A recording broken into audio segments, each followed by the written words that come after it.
Hi all. Today we have two good friends of mine, good friends of the firm, Josh and Luca from North Star Partners. How are we today, gentlemen? Better now I'm here with you. How are you enjoying Melbourne? I gotta say, Melbourne is good for a couple of days. What's good about it for a couple of days? No, there's a lot to do. It's nice. It's What, definitely not what have you Sydney. been up to? You know my favourite part of Melbourne? It's No, the I airport. don't. I forget. Don't. It's the airport. Come on, that's old. Do you know what? I was at the Qantas terminal the other night at Melbourne. Yeah. And I thought I was in a fucking hospital. Oh, wow. Jesus Christ, why?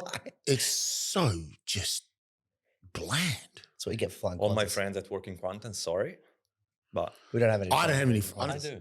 You got friends in Qantas? No. Yeah. Okay, cool. I understand that. They need to spend more money on their Melbourne terminal. The Virgin terminal is amazing. I agree. You know, it Fair makes it feel warm and fuzzy. But okay, let's talk some shop because we are all recruiters and we all have our own personal brands. And, you know, we've got the Italian Stallion today here. It probably trumps all of our personal brands. And Affectionately termed. it's just a term I keyed for him and it sort of stuck. It's stuck. Yeah. You know, I like the Italian Stallion. So, guys, North Star Partners.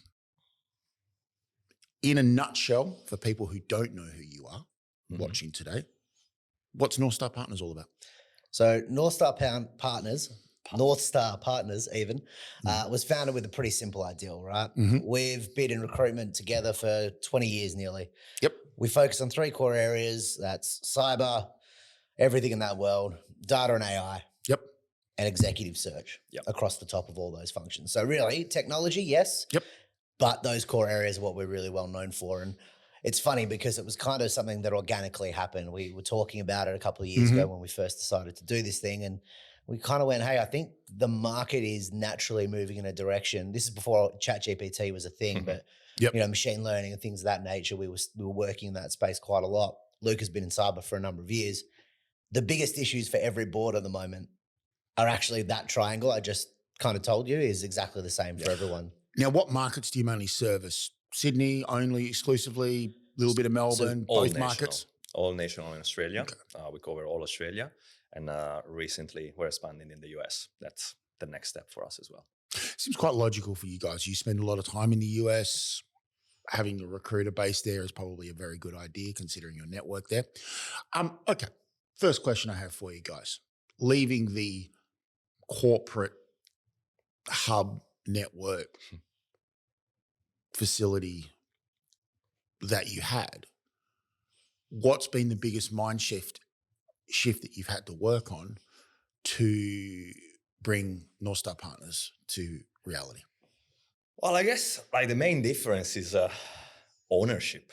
It comes down to ownership, right? Tell like me more. when you are employed by someone, you own your role, but you don't own necessarily the outcome, right? Yep. When you go and build your own business, there's a lot of risk involved, but also like you own the outcome. You own your role, the outcome, the strategy, and there's a lot of, I think the massive difference is like the creativity, the flexibility, the adaptability, and the ability to shift accordingly on what you want and where you want to go. What's been a lesson that you've learned already about being your own owners?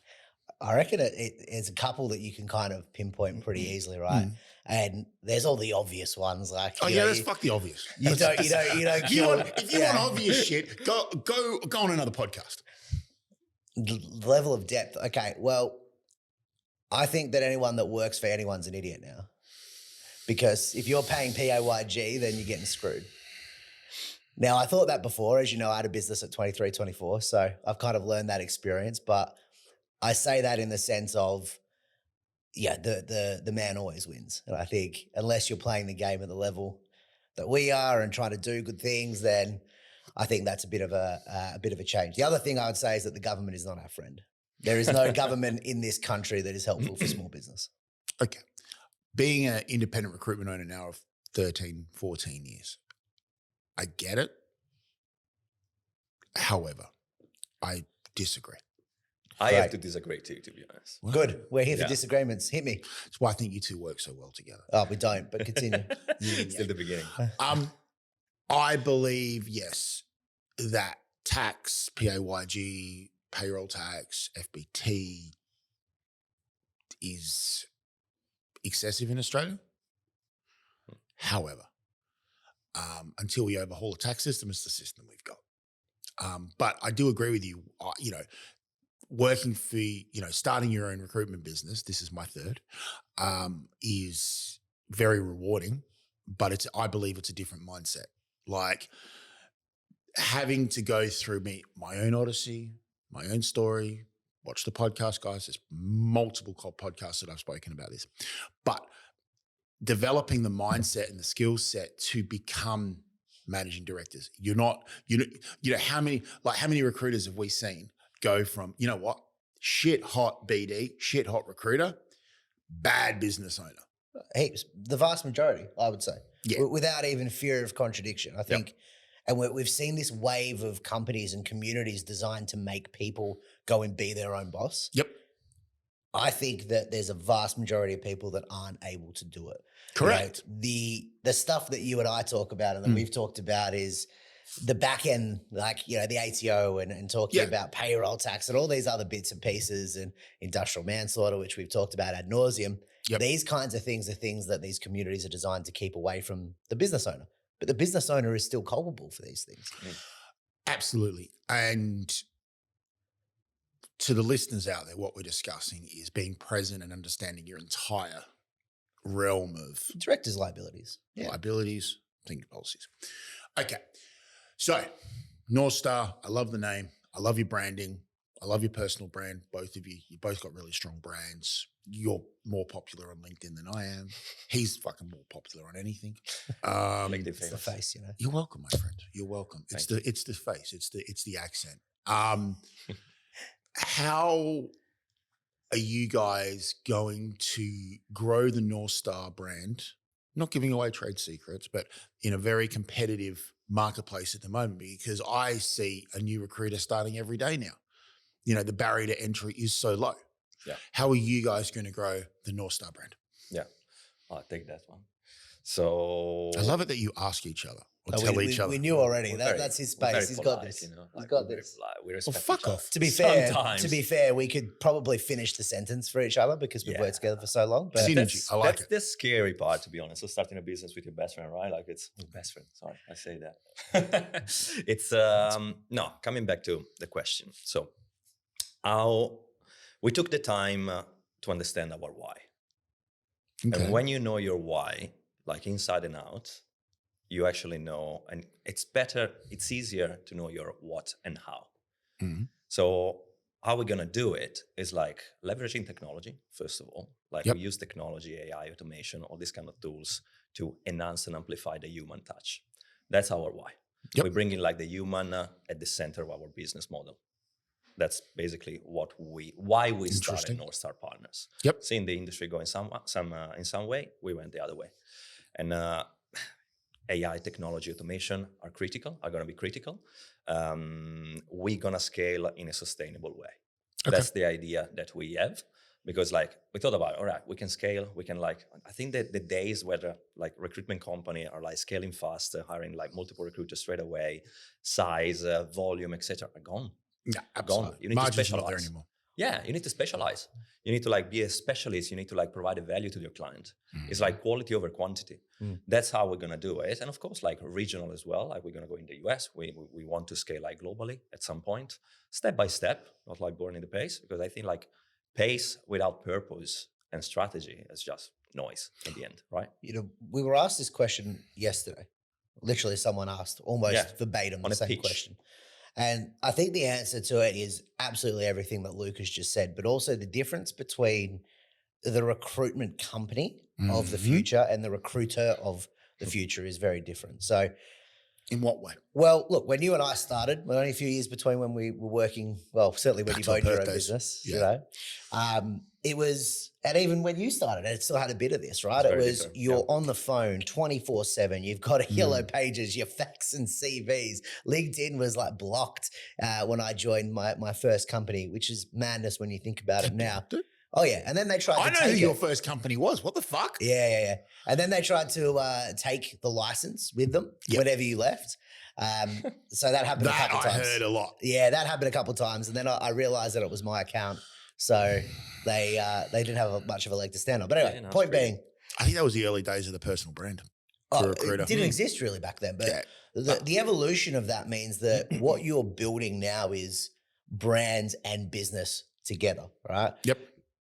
Our brand is our business is our brand, and I think that synergy is really important when it comes to what happens moving forward.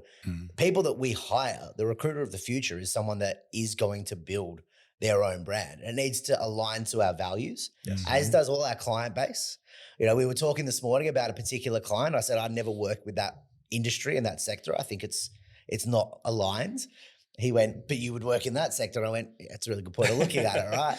And I think that what that means is that the person that's going to work in that space has to have a smaller footprint, but a bigger impact. 100%. Just to add to that is you could put this into any industry. Company gets, in one lane and they get very good at that one lane. And sometimes they break out into other lanes and they try to be too much to too many industries, right? But I don't actually think there's anything wrong with trying a different industry if there's an opportunity there, as long as that opportunity to service isn't going to take you away from your main business. And that, and then you've seen it with recruiters. They're over here, they're here, they're here, they're here, they're here, they're here, they're here, they're here, every fucking way, right? Yeah. Okay. That's a good step into what I now want to talk about. Ooh. How do you instill your philosophies, your odyssey, your story, passion before purpose, pace before purpose, I believe is what you said. What did you say? That's like the opposite of what they're about. My dyslexia Pace breaks before Pace purpose. without purpose is Pace noise. Pace without purpose. I love that, right? It's all about values alignment. Yeah, I get all that. And you've got all the mission statements and everything on the walls. And, you've got, you got. Don't have walls yet, that's fine. Yeah, but you've got walls. I've been in your office. You're right. Yeah. How will you go about instilling that into your staff that you're going to employ at North Star? I go? After you. So one of our main strengths, probably the best one, I would say, from forever, since we started to work together, it's what you see is what you get. It's authenticity. Like, it's not going to be hard to instill who we are and what we believe in the people that we're going to hire. Because if they don't fit in, they know it straight away. And we know it straight away. So what screening are you looking for when you're bringing on recruiters? I think that if you're trying to replicate yourself, that's going to be a problem. Yeah. I don't think that we can, right? And when I look at you guys are a unique couple. No, but in general, right? If you're trying to replicate who you are, there's only one Tavashira, thank the Lord. And that's for a reason. Imagine if there were two of us, James. I don't think the world doesn't need to see two Tavashiras, okay? One's enough. Takes a lot of space. The point being, right, is that you need to find the values alignment for that person as well, right? Yep. So I know this is, you're going to hear the word a lot, values. But when we look at what has worked for us over the years in the companies that we've grown and built, when you hire people that are from day one aligned to your North Star, your purpose, your reason for working, it really makes the rest pretty simple. It's a pretty self-policing policy. People that are entrepreneurial, but maybe don't want the hassle of having their own business yet, because it's not all it cracks up to be. There's a lot more work than people think there will be. Nope. People that realize that their clients are, valuable people and the values that they're bringing to that is exponentially more important than making the dollar at the end of it. People that can show up as their authentic self, whatever that may be. Yeah. You don't have to be like us, right? Oh, God, no. That's the point of this. You don't have to be another us, because thank God there's only us too. We don't need a whole set of clones out there. We just want people that think the same way we do. Yeah. And that really have passion and belief about the awesomeness of our industry, the potential of our industry, treat it with the respect it deserves. And bring that to what they do every day. And if their mission is to level up our business as much as it is for us to help them level up, happy days. It's a good start. Yeah. I look in two particular areas that are outside work when I hire people and like when I look for someone to, join the business. Is like they are world traveler. I know I'm biased. They open eyes on a different culture. Travelers don't have a plan B, buddy. They've been war travelers, all right, let's put it this way. He never had a plan B, you're right, yeah. Oh, man, plan B, lose focus on the plan A, You gotta have Just a plan Fucking stick, love that. Stick with the plan A. Like multitasking is shite. Go and stick with the plan A. Give your all for the plan A. And then if they come from a sport background, especially team sport, that will make a difference for me. I think it boils down to stay focused on one outcome until successful. Which sports does help, and I think when I look at all the ones that have been naturally self-driven would be maybe the way to put it. Yeah. The best juniors and graduates have that, have come from some degree of sport. Yeah, that's true. You got to work together as a team to achieve an outcome, but you've also got to personally be accountable to each other every day.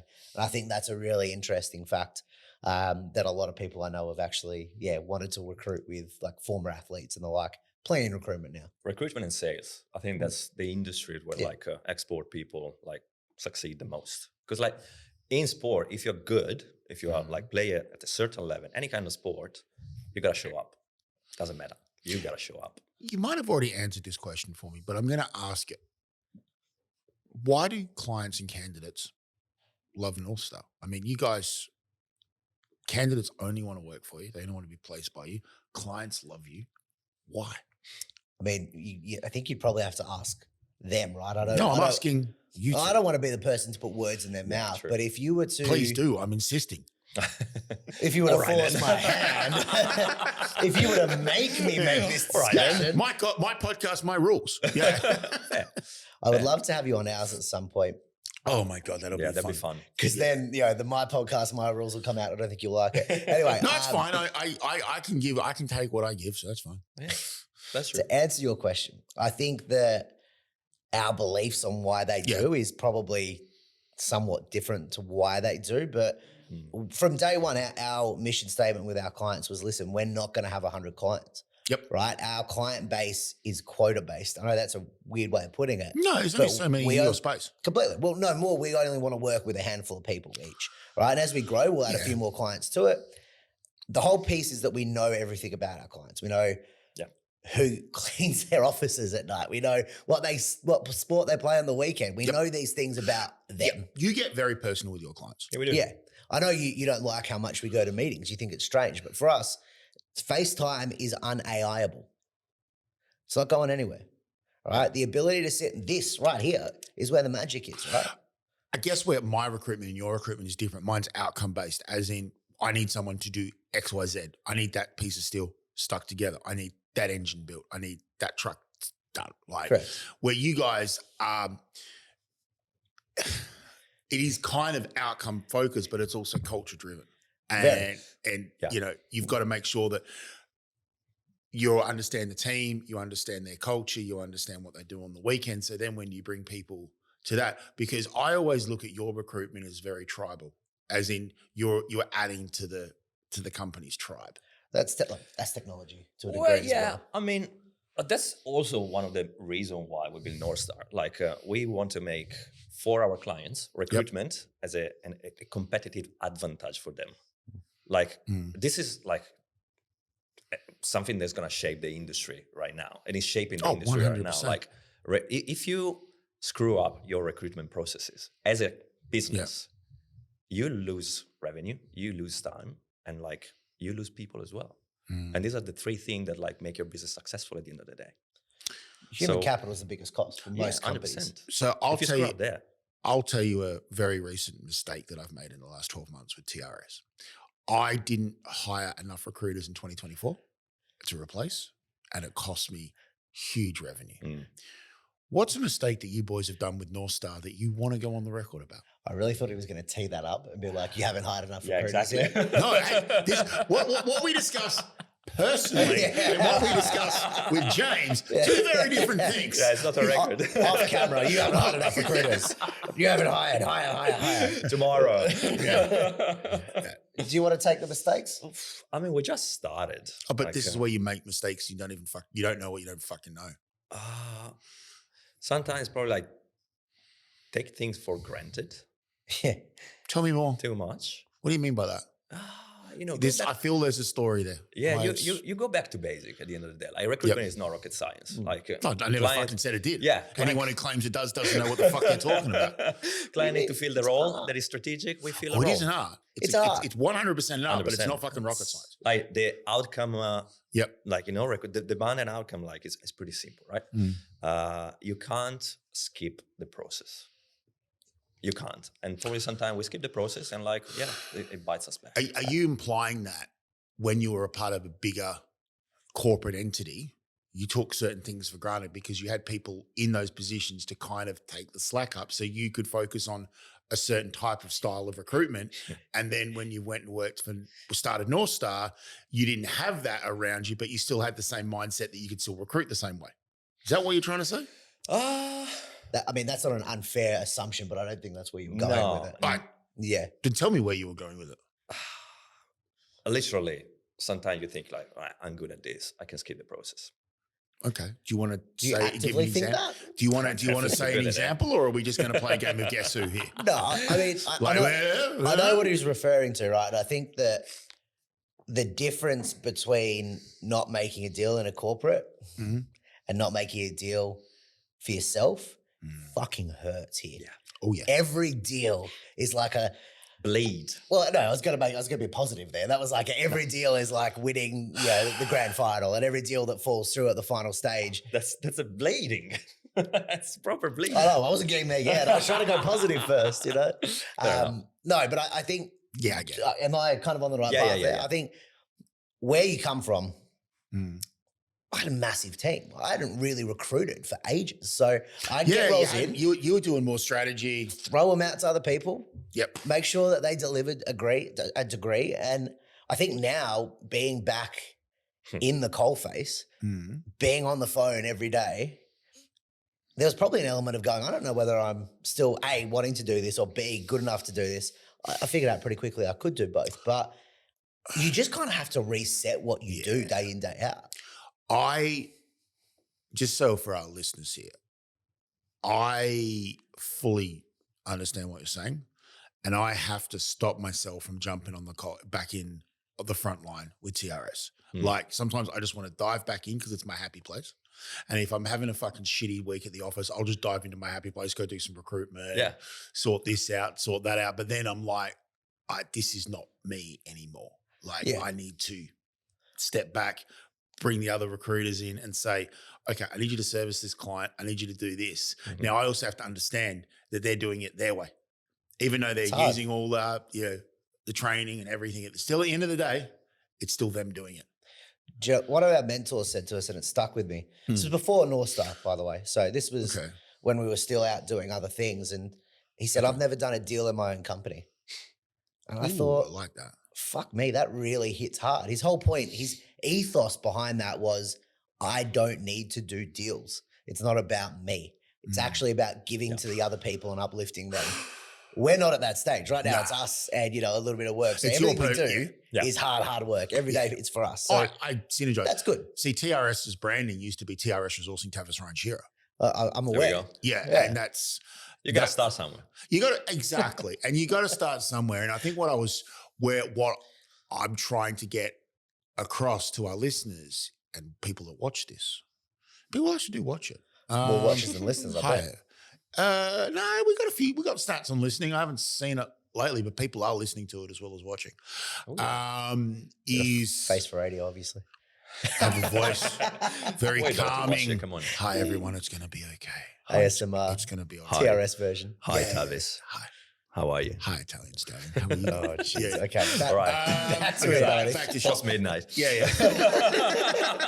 It is not It's even still morning, 11:30, guys. All right. boys. Yeah, Come on. we've been Let's going put the 20 normal minutes. voice We're on, going right? 20 minutes ago. Okay. I kind of get it, but like at the same time as well, when you're starting out, I've only started recruitment businesses. TRS is my third, right? And when you're starting out, right, and you're just doing deals because you got rent to pay, you got car payments, you've got families to support, you've got to put, you got to put bank in the bank, like, and you're doing deals. What have surprised you about starting North Star in your own words? Like, what's the biggest surprise to date you've gone, fuck?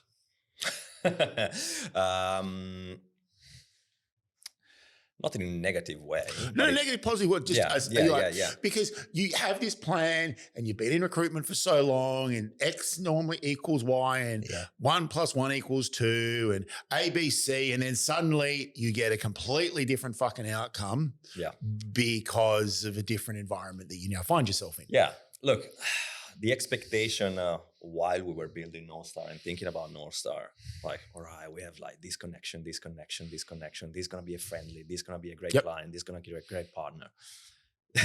Most of them fell through. Most of them like surprised, like, amen to that. Exactly right. We didn't sign them yet. Nothing happened yet with these kind of guys that we thought at the beginning that would be like the best, the catalyst, like big successful straight away. I mean, of course, because we started from scratch, there was no issues in that regard. We had to wait until the time was right. Of course, but like, you guys did it the right way. And anyone watching this thinking others, fuck off. Of course. Continue. Sorry. But like that's the thing, and like it takes time sometimes for processes, and like that's the most frustrating, not surprising, but the most frustrating part, to be honest. And that's like, something that we can't really control. It's like Australia related, it's industry related, processes, governance, all this kind of stuff. And like, you can't do much. I think for me, it's actually the same, but the flip side of that. So the amount of people that are supporters, advocates, fans, however you wish to word it, right? Yeah. That has surprised me. The amount of people that have like been massively there, like, hey, love what you guys are doing. We get so much feedback that's really positive. Yep. And I think the important thing, the best thing about the brand is the fact that it's there, right? That's great. The worst thing about it is it can lull you into a false sense of security. Fans aren't clients always, right? They're not, That's been both a challenge, but an opportunity. I think we've built an amazing community. We continue to do so. That was a real central thesis of what we wanted to do from day one. And funny enough, random clients keep popping up out of nowhere. That's like, hey, I've seen that last night. I know you. Who the hell's this guy, right? Like, that's great. It's a really positive thing. So 100%. The surprise has been positive. I think I was expecting it to be, I'm not going to say harder because no, that's not the word, but I expected that there would be more grind, whereas I think we've been busier and that's been good. And now it's about actually really having the strategy down pat because you can get busy being busy. And I'm really mindful. We had a strategy meeting. We have one probably every quarter about what are we doing well? What do we need to do less of? What can we do more of? And that's recalibrating that business every quarter because it's really easy. You would know, head down, just focus on what's in front of you. Recruiters and magpies, right? We follow the shiny stuff. Very easy to get stuck in the answer wheel. Completely. So it's important to keep that North Star really aligned. There's nothing more dangerous than getting an increasing share of a shrinking market. No, that's a good one. I like You can keep that. You can keep that. You can have that. That's going on a short. Oh, 100%. Thank you. Do you know what? I actually thought James uses AI for his editing. He doesn't. He actually listens, cuts it up. Like, he's old school. He must have so much wisdom now. He's learned a lot. He's in his happy place. A lot. Of not what to do. We could talk about James produce a podcast, right? But he's literally in his happy place right now. Good. He had plans, now he's changed it. This is his happy place. Like, good to know. Anyway, back to the podcast. Okay. I get all that. I understand where your strategy and your vision and the surprises and that fans don't equal clients. I get it all the time. Hi, good. We should do business together. Maybe. And I think as business owners, we all are, I think it's dangerous to get complacent with your client base. Oh, yeah. Because things change, clients' requirements change, people leave companies, people go to, and you think you've got a relationship with him and he goes to a new company and you never hear from him again. Key person risk. It's a serious thing. because they've got a different job.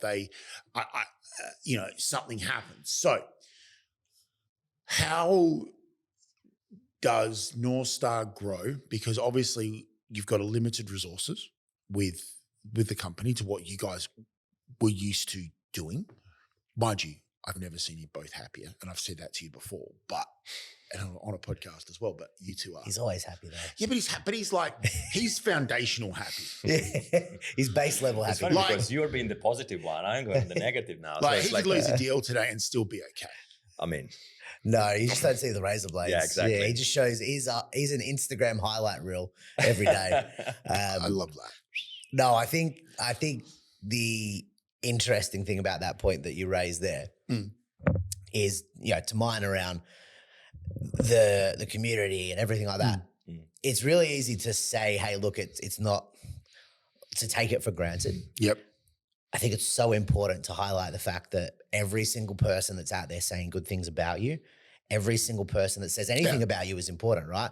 Positive or negative. And we think that what we've tried to build is a group of people who maybe aren't even in our industry who'll go, hey, those guys are doing something good. They're You are trying to do building a something tribe. different, right? Yeah. And that may not directly immediately manifest into a return on investment. But I tell you what, we've seen weird things come out of the woodwork in recent time. I had a guy I worked with in the oil and gas world like 10 years ago, dropped me a message going, hey, I'm in defense these days. Can you help us with this weird role we've got? Yeah. I was like, shit, yeah, man, of course, right? So you don't know how far that's going. And I think for us, the important thing, and I'll speak for you on this occasion, is that it is authentically who we are. And we have so much fun with what we do. So people are like, oh, it must be a lot of work. No, I mean, we've got an amazing marketing manager, but generally like you'll see it. We'll be walking down the street, like typing away. Oh, and yeah, it's you just guys are. a dump of our stupid brains into LinkedIn, but it is who we are, right? And even discussions like this, it's an opportunity really just to sit here and say, this is who we are, this is why we do it. And we're really fortunate that, you could take this 5 times in the next 10 weeks. You get pretty much the same answers. Okay. Love that. I think it's so important what you guys are doing for the industry. You are a breath of fresh air. It sounds like I'm fucking, Mentos. Yeah. They're the No Mentos publicity, of right? the IT and cyber industry. Okay. Love all that. Love the positivity. Love the whole vibe. Question I have for you. How are you developing your personal brands versus North Star's brand? Because at the moment, it's just the two of you. You've got a marketing manager, you've got, this, but what's the strategy around that? So first of all, delegating the marketing component to someone Yeah, that knows 100%. more about us, about the industry. Mm-hmm.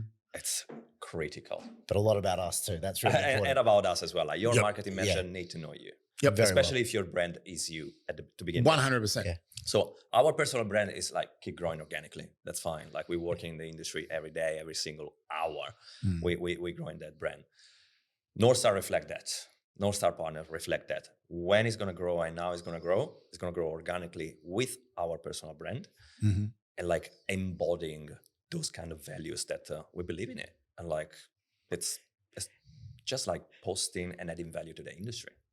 Not only posting, but like creating value for the industry. That's what it is. There's that word values again. You're going to hear it a lot, right? Yeah. Oh, yeah, And it's I critical. think our brands personally, I can't sound like him. There's many reasons Please, why. please He don't. doesn't Really hope so. he doesn't sound good with an Australian accent. I'm telling you that. mate. I don't think he's going to do well with a beard. No? You sure? I thought about it this morning and I'm like, Photoshop, I don't maybe. know, like maybe. James, But- that's a job for you. Photoshop. Put a filter on. The point being, right, is that North Star is a smorgasbord, a smashing together of our belief systems. So Yep. if you were to Venn diagram our brands, the stuff that's really critical in the middle would be the core values of North Star. So, you can overlap as many different people into that as you want, but as long as that Venn diagram has the piece in the middle where they are authentic, values aligned, purpose Relationship, driven, trust. these kinds of things, we're going to be all right. It doesn't matter what that rest of the personal brand is, right? Like if you like, I don't know, hiking on the weekend and canoeing on Monday morning. Like, it's not my business, Talking right? about me. I don't think, we're not going down the canoe discussion. You hang on. We are going down the canoe. No, we're not. So Where are you going? Hey, you guys thinking about doing am I Fair going to be starting to see a North Star canoe regatta or something? Am I? That's Absolutely actually not. a good idea. No, it's not. It's a terrible No? idea. Sailing. Beer, 18 pizza, footer. Sailing. Sailing could networking, work. Sailing's good. and canoes. Oh, North Star sail on an 18 footer in the Sydney Harbour. It's pretty good.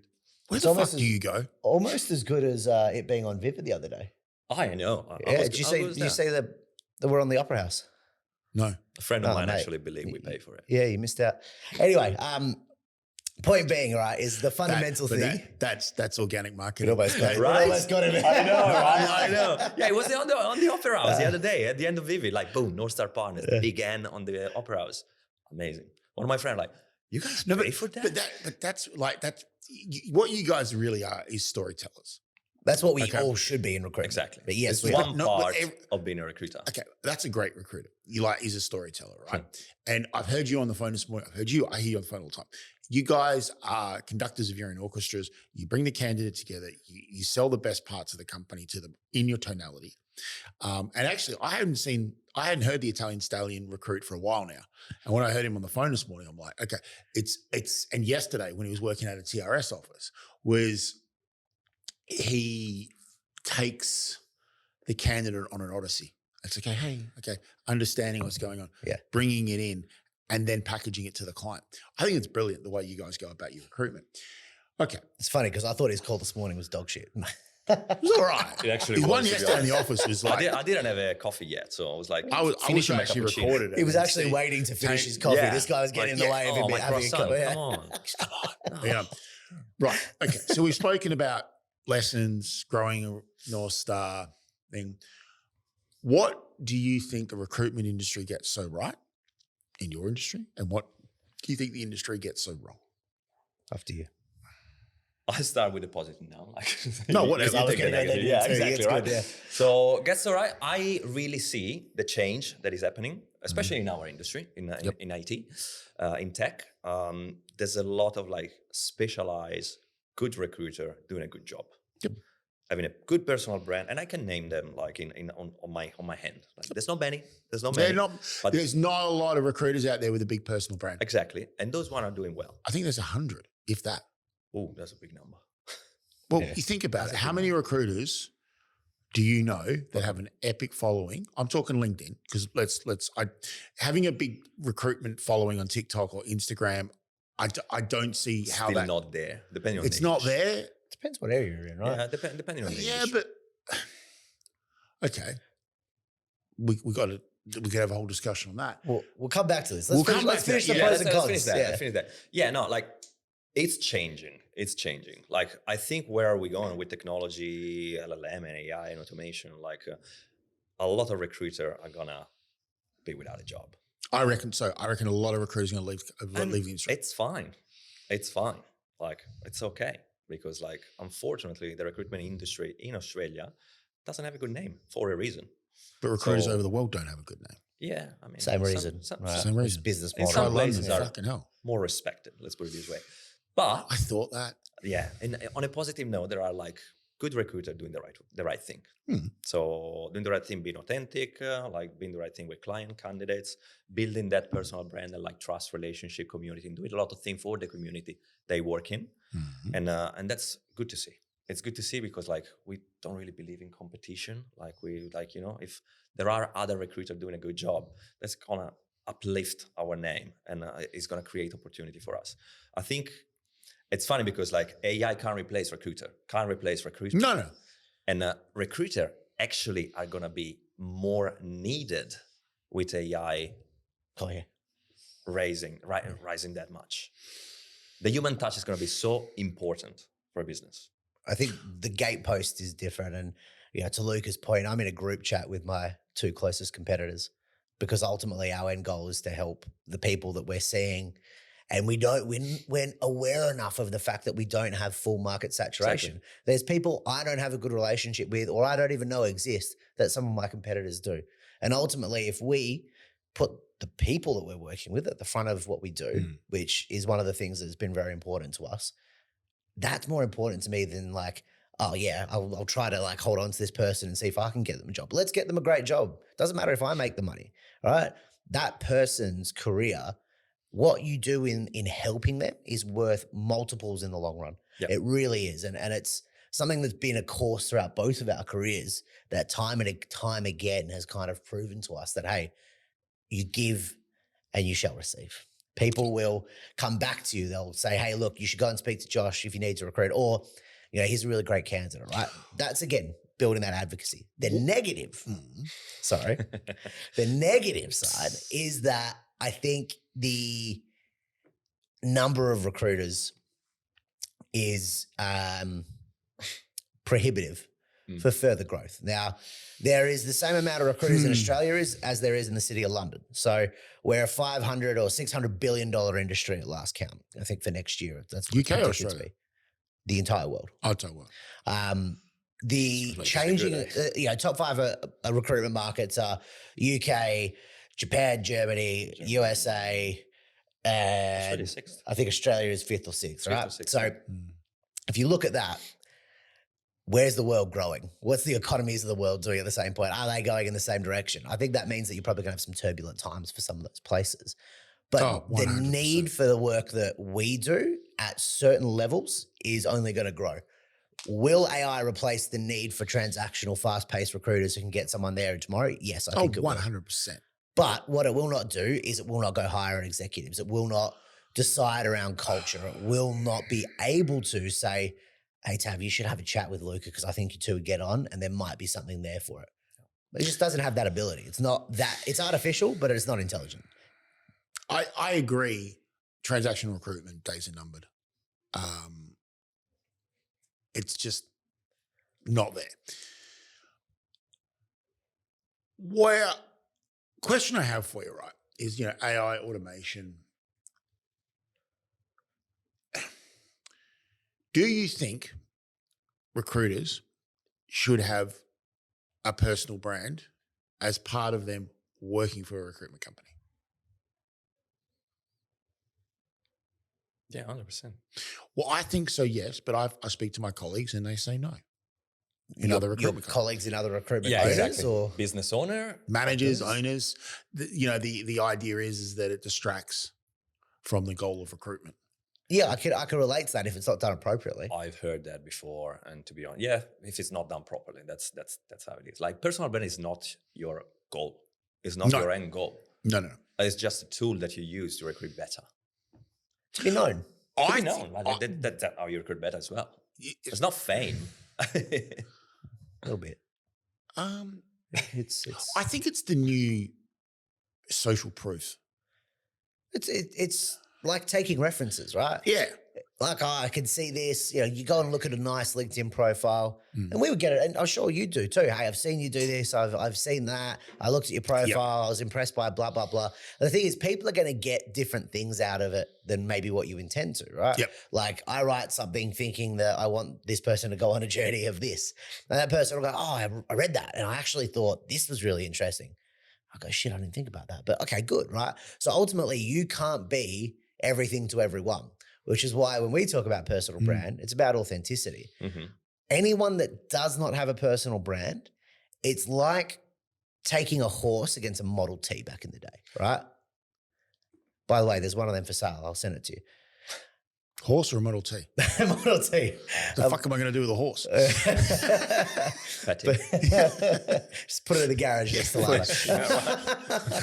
Therapeutic. Yeah. But no, like my point Emotional there support pony. is that it's Lana. Horse. If you don't have this as part of your KPI, right? Whatever that may be, and be it internal, be it self-driven, whatever. Yep. You are going to be left behind.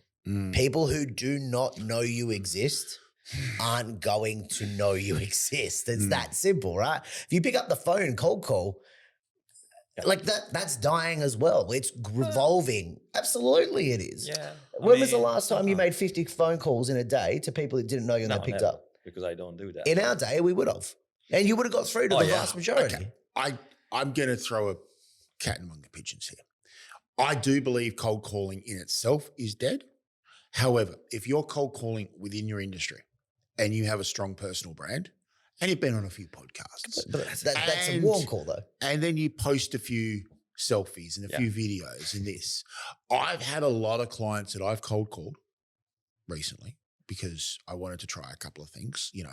I as you know, I'm more of a factual facts sort of guy. I love hearsay and all this, but I like factual facts. So I rang a stack of clients to see if they actually knew who TRS Resourcing was. Yeah. Was that your opener? No, I just hey, I'm Tavis from TRS. I work with similar clients to yourselves. Yeah. Just curious to see how you're going. Like, I don't want another energy provider. You know what? Why? I don't need any solar. No one's thought that I was an energy provider, but a lot of people ask me what TRS is. But that was back in the day. But a lot of people have said to me, I see your podcast, I see your shorts, I see this. So that's where I think personal brand and why podcasting is now fundamental to a successful recruiter.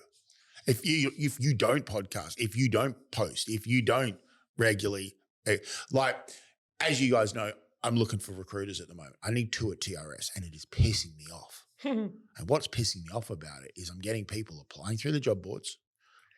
I'm having a look. I go to their LinkedIn profile and they haven't posted in 6 months. Nothing. Not a nada. Niente. But then I go to what they've been commenting on and they've been liking stuff, but they're not posting anything themselves. Okay, liking is not engagement. Exactly. Fuck yes. Social selling. Comment. So guys, Engage. I wanted to have a very different chat with the North Star boys today. I didn't like these guys are the experts in cyber and security and IT. They've done that a million times. What I wanted to actually do today is actually have a talk to them about mindset, setting up North Star, and what makes North Star different to everything else out there. Because I don't know one company that even replicates what you do. We would hope not. Thank you. But you're going to get. Validation. I've got a couple of I get. I look at people replicating what TRS does, and I go, they're fans from afar. I think there's people that do what we do in elements. Mm-hmm. Definitely, right? Oh, yeah. Like, there's people that run great events. There's people that have great communities and, there's people that are fantastic recruiters. But as we've previously alluded to, there is only, thank God, one of everybody in this room because it would be a real tough world if there was more. I don't think it's a bad thing, right? I think that the rising tide lifts all boats. Recruiters as a whole need to be better at focusing on their client base and focusing on actually delivering outcomes. AI is going to change the way that we spend our time. The amount of time is now, it's right? already changed. There's people that know that they're about to be impacted and then those have already been impacted, right? That's the only two categories. You could look at it 2 ways, right? You could ignore it and say, it doesn't affect me, or you embrace it and you change now. Changing now is easier than having to be forced to change in 2 years. I think we got 2-3 year window, 36 months max. I don't think it's that. I think it's already, ship has less. sailed for a lot of places. Ship has sailed, but where's it sailing to? That's one thing. Like one of my mates, my dad told me back in Talk the about your days. father. What's your father's name? Claudio.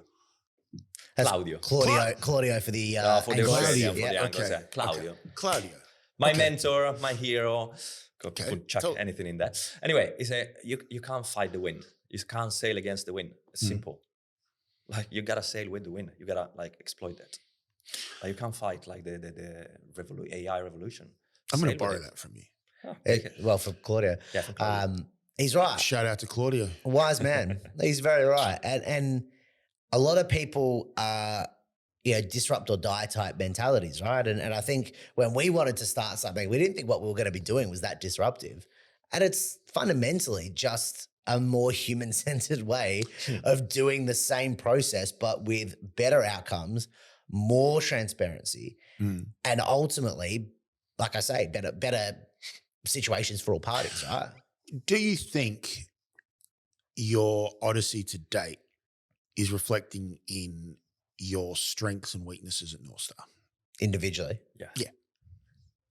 Yeah, I believe that. That's normal. It's natural. We're just 2 of us now. So Yeah, but people think, but we're going to talk, obviously we can apply this to any industry, but we're heavily talking about recruitment today because we're all recruiters, okay?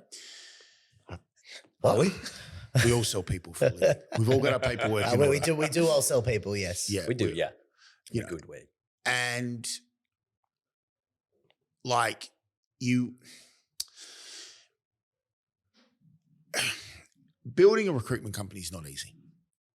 Okay, especially internally, client wise, finding clients that actually value your service, because a lot of clients treat you as transactional, right? Yeah. You're just here, we need a person, pay you a fee, done. How you do it, whatever. And then you get other clients that money and that sort of thing.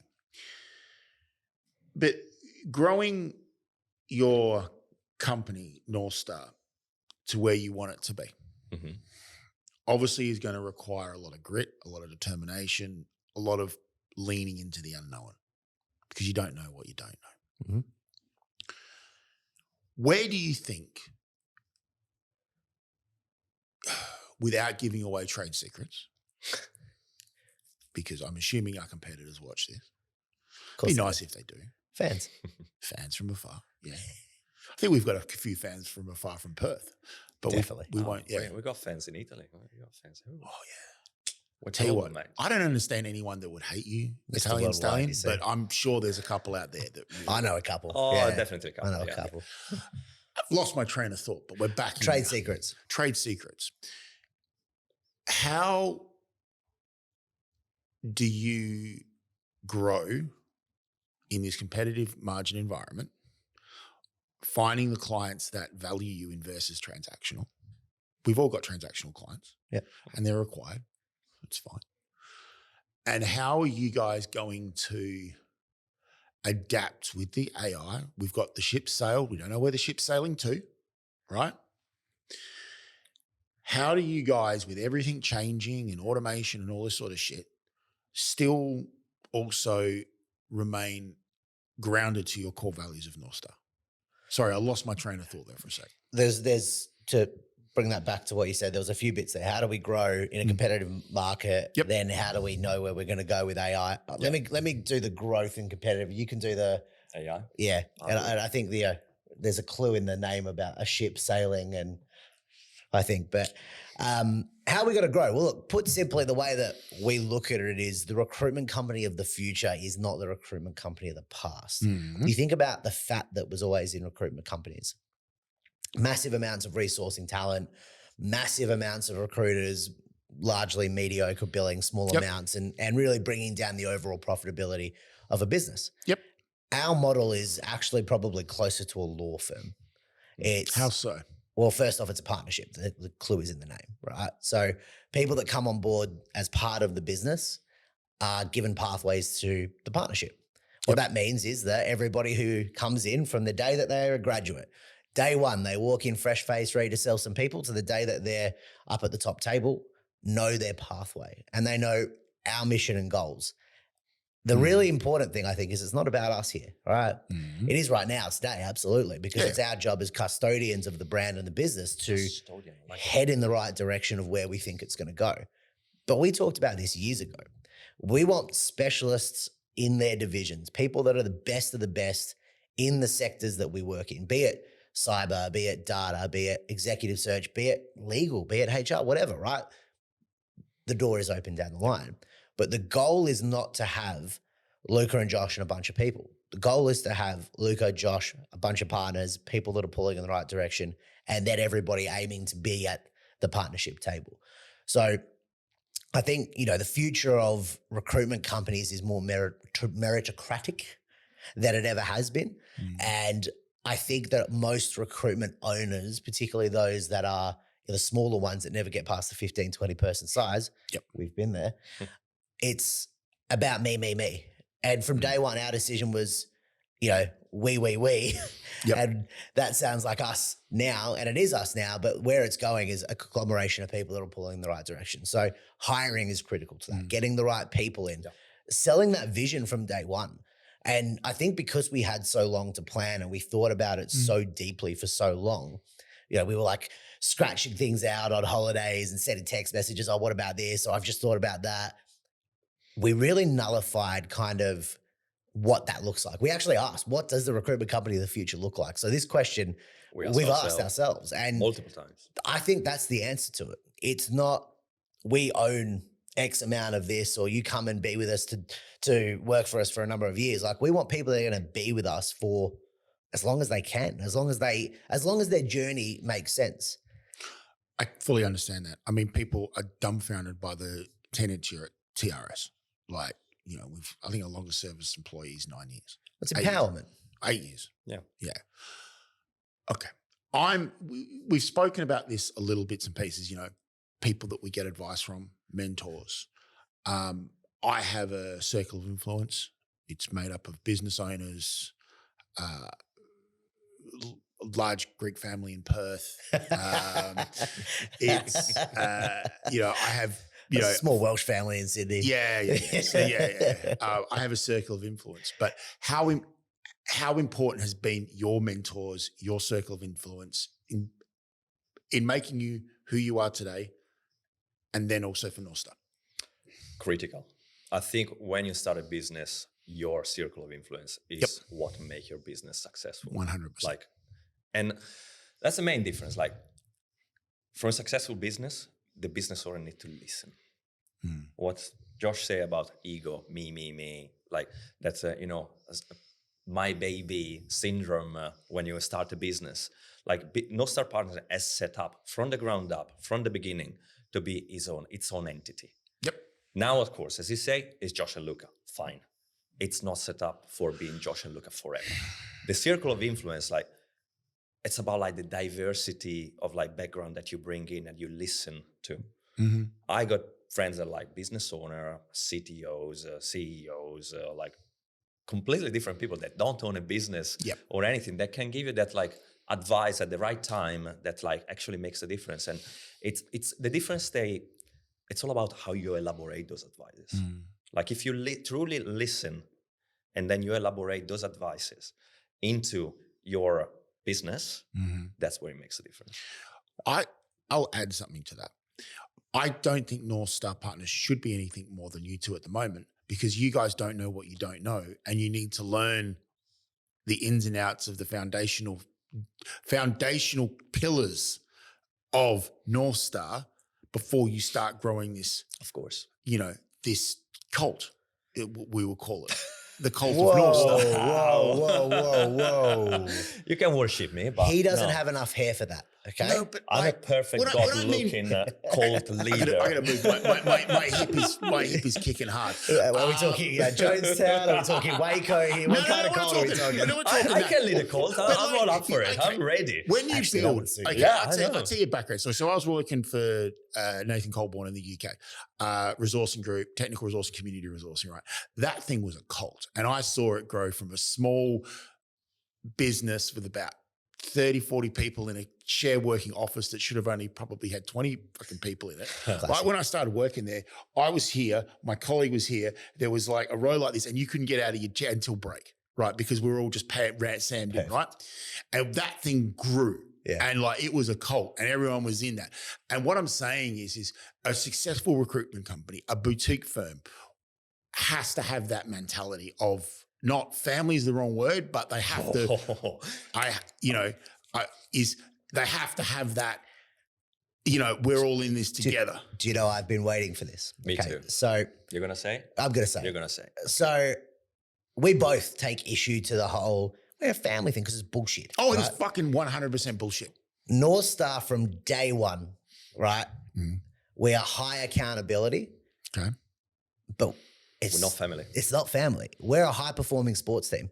And if you fuck up, you're on the bench. Yep. Okay? And on the bench. You can get cut. You can get traded from a sports team. You don't cut your family, right? We are, by absolute definition, by the way that we've built this from day one, not here for being friends and family. No, that's great. That's a byproduct of a good business. Yeah. We're here to make everyone successful. Everyone that walks through that door must apply. Maybe this is a bit cultist, actually. A little bit cultish for my liking. Must abide by that understanding of the fact that you're there to make the sum of the parts better. There are no passengers at North Star Partners. Never will be. So one of your key recruiting values may necessarily come from recruitment, but if they buy into that philosophy, you'll teach them recruitment. 100%. Completely. Okay. So the buy-in, the understanding, the processes is actually more important than the recruitment. We don't need, like, I actually don't think we want recruiters, right? Because most recruiters come tainted. We're biased. Look, I take my personal story as an example. I said, Josh hired me for the first time. I've actually heard his side of the story. I want to hear your side of the story. All right, let's go. I love this. So come to Australia, like Italian immigrants. You're chilling. You know, happy. Working illegally. Don't tell the tax office. Legally. Digging trenches for a living, but legally. All right? I was doing gardening job because I was on a visa and nobody gave me a chance. So I was like, look, I've always been good in sales. Always been good in marketing. Nobody hired me here. Why? Probably doesn't speak very good English, but at that time.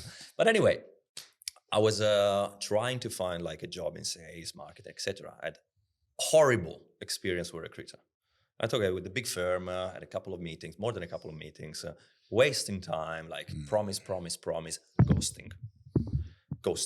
I'm getting very angry about It's it. fine. Right? I love it. Just throw the gear around. Italian is, We've got backup mics, haven't we? All right, yeah. Yeah. And that was awful. Then friend of a friend, everything happened for a reason. Yeah, I get Big believer in that. I said like, we're having a chat and he said, you ever thought about recruitment? I'm like, no, I hate recruiter. I had awful experience with it so far in Australia. Like, you'll be great in it. I'm like, are you sure? I'm like, well, let's give it a go. Right, what I have to lose? Look, just started in a company, just started in Sydney. Let me speak to my manager, him at that point. I was like, let's have a chat. Turn up at the first interview, turn up in a shiny gray suit on a so shiny. Oof, the only suit I had in that I'm surprised you suitcase. even owned a suit. I know, it was 43 degrees I was in impressed. Sydney. Yeah, and I was on my Gilera runner, came there, and it was like, it's a bit of a dress, mate. Yeah, fuck yeah, I am. He also walked in like wet. Red. Yeah. Did you offer him water? Well, Yeah. at first I laughed. Well, he offered me water and then he offered me a job. So it turned out well. But I, the thing is, I wasn't a recruiter, but I had the grit. I had the eagerness to do well. And I told him, like, you teach me the trade and I smash it. And like, rest is history. Like, we had third company together. Now we're business owner. And like, we are where we are. I actually don't remember his interview, so it's unremarkable. But what I remember was the hunger, like first and foremost, right? When someone says to you, I will eat shit for 6 months, which was some variation thereof of what you said, right? And Broken he did. English. Yeah. No, but he's exaggerating. His English was fine. The point being was that, you know, the day that he walked in, he was literally, me and the other guys just, here, do this, do that, do this, do that. And I actually think, to be honest, I actually think it was the greatest experience you could have because the level of work he got through daily, like he was critical to the business. I was down here at one point calling him like, hey, we just got this job. I need you to go work it. And the ability for me to do that meant that he very quickly came up the ranks. Because it's no plan B. He's also very appreciative of the opportunity. And I love that we're talking about him in third person when he's just there. I reckon, Josh, you are one of the ultimate networkers because I have a similar story with you. I wouldn't have had George Mann without you because you referred George to me and someone referred things. So it's not the power of your network is your net worth. Now, George and I have clashed over the years, you could say, to some, you know. Careful, the guy can fight. No, he can fight. I've sacked him 2.5 times. And then obviously I backed him with his own firm about 18 months ago. And when I say backed him, I gave him my blessings and introduced him to my network and off he went. The Godfather over here. Yeah. You came to my place. Huh? Yeah. You're sugarcoating that. You didn't want to be in Perth anymore. I didn't want to be in Perth anymore. No, I was out. That's a story for another podcast, Yeah, right? that's a story for another podcast. My podcast, my rules. Yeah. Flip. Yeah, flip. But like your network is your net worth, right? And then you've got your circle of influence, which I think is critical to being even if you're a business owner watching this and you're not in recruitment, if you want to take something out of this podcast, that's it. Your network is your net worth, and your circle of influence is so critical to everything that you do. Yeah. Okay. So we've talked about growth and personal brand and strategies and the cult that is North Star, or the burgeoning cult, the the rising cult. What is a cult before it's cult? How many people does it need to be a cult? That's actually I'm true. sure James will be Googling this for us as we speak to see if we can get some factual facts on how many people you need to be joined to officially call yourself a cult. I can hear the keys typing. There we go. So, guys, what I want to speak to you about now is being a good director, manager of a recruitment business. I find if I've got an employee issue within TRS, I'll go speak to a manager, a high-end manager within another company. And if I've got a managing director issue, I'll go find another managing director because it's horses for courses. But being a good manager and a director of a company, we all acknowledge you have to be present. Yeah. Right? You got to be present to every day. Without going into too much detail, because it's a personal thing, what strengths do you bring to the table and what weaknesses do you bring to the table within North Star? Look, I think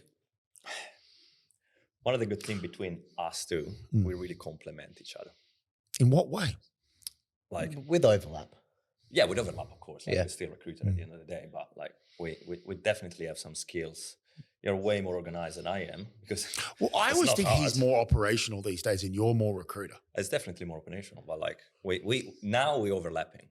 Now we're overlapping a lot. But like on the business operation side, the biz ops, he's definitely stronger than me. He's been there before, so he knows the stuff to do and not to do. That is very, very important. That's the not to do is the important part. Yeah. Very But important. you do it by learning, by doing and making mistakes. Yeah. So that's why I'm asking you, what strengths do you have? What weaknesses do you have? And what weaknesses do you acknowledge? Then you have to go speak to a third party. I hate back office stuff. That's why I have Rachel.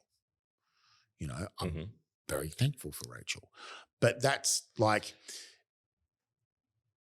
I think all successful businesses that I know, they have processes, they have procedures, they have process on how to deal with this, that, but it's all learned. It's all just, I find people that just say that, they've inherited or bought a business or whatever. Mind-boggling, yeah. Mind-boggling because I'm like, sure, there's plenty out there that you could do, right? But I mean, to answer your question about things that we both do well, Luca is an exceptionally good relationship builder. People love him. He's memorable, right? Yep. For all the reasons that you've alluded to earlier. I would say that I've got that operational part / like tactical part, maybe. Strategic. But I'd be like, hey, you go and speak to that person again and tell them that we're still around. But we both love being in front of people, right? And I think fundamentally that's a pretty important part of what we do.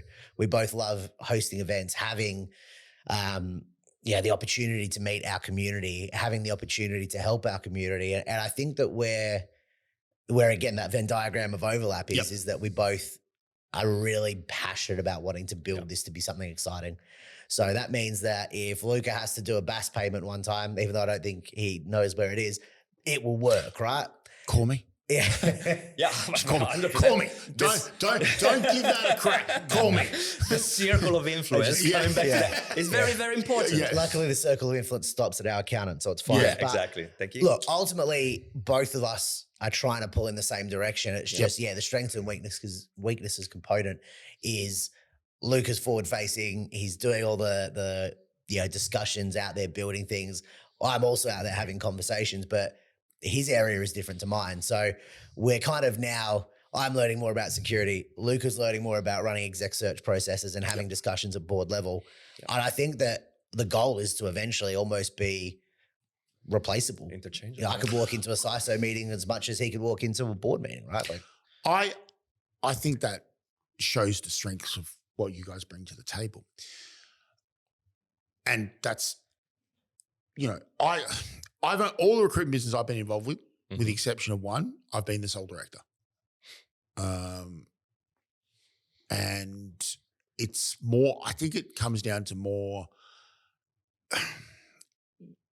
especially with recruitment companies, because they're so people orientated, right? Yeah. The relationship, the partnership is more important than the business of what you're recruiting in.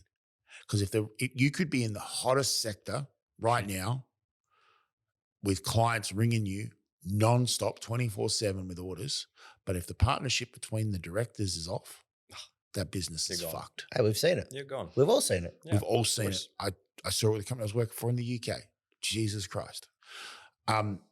So how did you guys know that you were going to be such a great partnership? Obviously, you didn't know when you first met each other, but how did you know what you had before North Star even existed? All right. This is a great question, by the way. Yeah, it is. It is. I am no one to ask the odd question here or there. And this is a question that I've asked personally to multiple people in the circle of influence. That You can have even the circle started- of influence. Yeah. That started a business together, etc. Yep. It's hard to start a business with one of or your best friend. It's very hard. It's dangerous. I wouldn't do it. There's a lot of risk, and you need to I know. know your best friend, so no, you wouldn't. you need to know inside and out what you're going through. The good thing between us, like our relationship started professionally before friendship. So we always been working together, basis. right? And that helped a lot. Secondly, when you start a business with someone, usually you choose wisely. They always tell you, choose wisely your business partner because it's the most important thing in your life, financially. Yeah, I Okay? guess. Yeah. Well, let's not go in the idealistic stuff. We can. Yeah, I can, of course. Plenty of time. But that's so important. Like you really need to put everything in writing. Everything can happen. We can't hopefully yes, but we won't be friends forever. I don't know. Life gets in the middle. So everything can happen. You need to be prepared for those kind of things. So that's definitely a thing that you need to consider. Communication, yeah. Communication and transparency. It's not going to be easy. The thing that make us successful in what we are, I think there's no ego in it. I mean, there is an ego individually as a personal brand, as a personal person, but as a company, there's no ego. We balance each other. There's a very balanced egos. It's in one ego. Yeah, one ego that goes around is a North Star partner egos that is growing a lot, that is made by between this balance of egos that is me and Josh. So that's the main thing. There's no me, there's no Josh. It's about the end goal. I think that the benefit of Luca is he rarely surprises me, and I mean that in a good way. In that, if I was to sit here and if I answered those questions, nothing he has said today has made me go, "What the fuck?" In a good way. I'm trying to get I know there. you are, I but know you you're not going to get there, right? Because the benefit of having worked together since Luca was a graduate is, to a degree, he's been indoctrinated. The way that I've always done, he's been cultified. Yeah, we started. Do we have an answer on how many people it takes to be in a cult? Because I have my own, I think. Minimum 2, usually about 10. All right, 10. We got, definitely calls. We got 6 more to go, but we're almost there. So Done. Look, I look forward to your invite to your cult party. sorry, you've got your own cult. We can't. Yeah. It's competing cults. So question I have for you. Okay. Do you remember the moment when you guys knew you were going to work together in your own firm? Now, I don't want to talk about dates and times and all that shit. He can say his version and I'll say mine, but I know where he's going to go. There's a few. I mean, to be honest, it was from day one. Bullshit. No. Up in there From day one somewhere, was up in yeah. there. You knew something special was going to We happen, always but you talk didn't know about what. it. Yeah. And here's Claudio comes to place again. So we're at my wedding. And we're in Amalfi Coast, beautiful scenario, beautiful setup, drinking and sipping like a limoncello spritz, talking to each other. My dad was asking a lot of questions. Then I smoke a cigar as well, celebrating my wedding. I'm like, yeah, you guys are good. That's my dad. Yeah, you guys are good. For me, it was all right, maybe we should do it. And it was I think we should. And that probably was the moment. Yes, this is gonna happen. It makes sense. It's gonna happen. That was real. That was literally the epiphany. I'm a firm believer of the law of attraction, and you put that into the universe, and then as it comes back. Mine's earlier than that. So I actually knew pretty much when Luca decided to join me after our first company together. I was like, we're going something with this. There's going to be worst case scenario if it flames out and the people are horrible. I'm not saying they were. If it goes to shit, we'll have had the experience of doing it again, right? And that and I remember saying to him, I was like, that is going to build where we could potentially go. Yeah. It was still kind of potential, maybe, what if, etc. Was in the cloud. Was just we're not ready yet. Maybe, it takes time. But that date that he's talking about, I mean, I was committed months before that. I couldn't wait to leave. So for me, it was like, yeah, let's do it. It was more a case of figuring out exactly what was in front of us. And you know what happened? There was a lot of things that were still up in the air at that point in time. Yeah. But we knew that it was going to be a case of when, not Gonna if. happen. Yeah, it was when. To talk about that time, I have my own Odyssey story. You know, I worked for my mentor and my best friend Nathan in the UK. We had Labour Force Group together. Unfortunately, history repeats itself.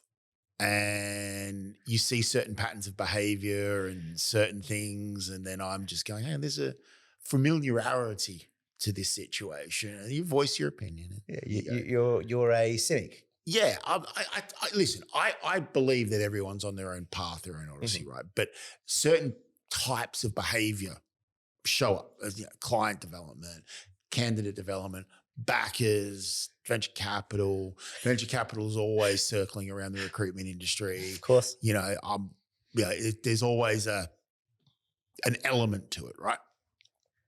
And you boys will have that as well. I guarantee you someone will knock on your door and, say how much. Can we buy a book? Yeah. Can we buy a book? Can we partner together? You know, I've been watching you boys from afar. You know, when you hear shit like They that. probably have, to be fair. But yeah, Yeah, you know, it's. I mean, our office is full of them now. So, and we actually have some clients in that space already, right? Correct. So, and that's where it always comes from, right? You know, you hear from that.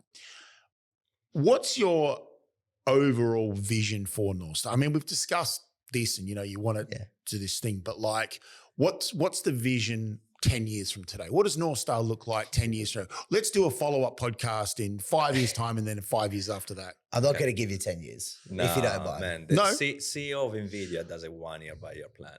Like we can't plan. Yeah. I mean, who even knows? I'm what not 10 years talking is ahead. about your business operational plan. I'm talking the vision for the company. Okay. So I answered this question last night as well. What the fuck were you doing last night? night? Should have just got her into us I questions. know. It would have been a better accent and yeah. Oh, Anyway. I know who you're talking about. Okay. Anyway, the vision for us, if we look at growth, we look at opportunities and places we want to be, Mhm. I am really reticent to put headcount numbers on things because I think it's a vanity metric and I think it's bullshit. Okay. I also think that the change of the recruitment industry means that that's not going to be relevant anymore. Yeah. There's a reason why I've asked you. I want us to be relevant and significant players in a number of markets. Those are probably multiple offices in Australia. Yep. 2 to 3 in the US. Yep. Maybe more, who knows? 2 in Southeast Asia, JPAC region. Yep. And for me, if I sit back in 5 years' time and we're halfway there, I'll be stoked, right? But fundamentally, my vision of it is a sustainable business that makes good money and keeps people moving forward in their careers, right? I love that. A vessel for wealth creation for everybody that's there from here to there, and a growing partnership that is impacting the industry for the betterment of the recruitment industry and the clients we service. Yeah. I also see it as an umbrella of brands. It's set up for that. Yep. So we are adaptable by nature. We're gonna take the opportunity that the market give us, and we're gonna leverage it. I couldn't agree more. The reason why I've asked that is generally those are the sort of questions people ask you that are interested in purchasing your company or representing a network of people that would potentially want to buy it. 5 years from now, you sell, hypothetical, you sell North Star. What's your legacy? What do you guys want to be known for? Like, what's as you walk off into the sunset and you've got your non-compete clauses, on a North Star yacht, the North Star yacht, or I mean, first off, let's assume you're both still talking to each other. That's a good assumption. both still here. Yeah, both still here. Yeah. Like honestly, who knows Like, what could happen? what's the Right. legacy that you guys But want to like, be no. known? Like, fucking Josh and Luca fucking did that for the industry, and that's what they were known for. Yeah. First off, I want to make this point really clear. Having been through an M&A venture in the not too distant past, there is very little interest in 100%. any acquisition. Yeah. Very little. Like the offer would need to be so astronomically good for all parties that it would be unavoidable to say no. We actually went into it very old going, we're not fucking doing that again. Yeah. That was one Yeah. question that we asked straight away at the beginning. Like, what's the end goal in 10 years, Yep. 5 Yeah. years, Do etc. we want to be a and lifestyle this is the business? sort of Do things we I want to think be a the watchers and the listeners would actually And benefit from. For us, like we're young men, right? Mm. We're both sub 40. Some getting a little bit closer Getting to it. closer. That wasn't intended as a job. You look great for 45. Thanks, buddy. I'm still 27. Do you know what's funny? You actually are 45. I threw that out there as a random number. I'm sorry. Yeah. Look, to the point, I think that if in 5 years' time, Mm. we have exited for a number that is so eye-wateringly fantastic. Even if you haven't exited, what's the legacy that your guys are going to be? I think that, and you could pull this up, the Christmas special, I say this. I want to be known as a business that is at the tip of the spear for every sector we work in. I want to be known for uplifting the industries that we work in and for positively impacting our client base. I think if people say, hey, those guys are really good at that, those guys have really given back to that, those guys are, the kind of people we want to work for. Yep. And that's so intangible. Yeah, but- being recognized for something that you're doing. Yeah. That's probably the best legacy you can have. Impact. I love that. And look, we are in the business of people business because at the end of the day, we like to help people. Yep. If you're only looking at the, dollar sign, etc., you won't go that far. Like the legacy won't go that far. You might make some dollars. That's fine. But As North Star grows, yeah.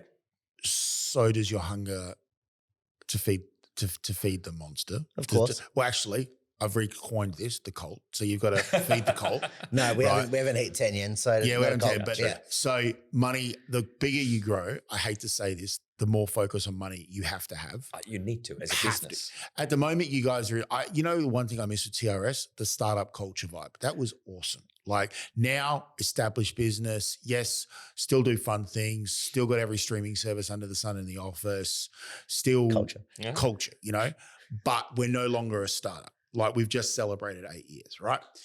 And now I'm looking at what does the next 8 years look like, And there is an 8-year plan. I don't intend to sell TRS because I don't know what else I would do at the time. Yeah, When I'm in that I think position. you are TRS in that sense. Yeah, it's that. So that's probably the biggest thing that I've learned at the moment is, yes, I am still very much TRS and I need to grow my recruiter base and grow my office base so I can then work out what my next plan is.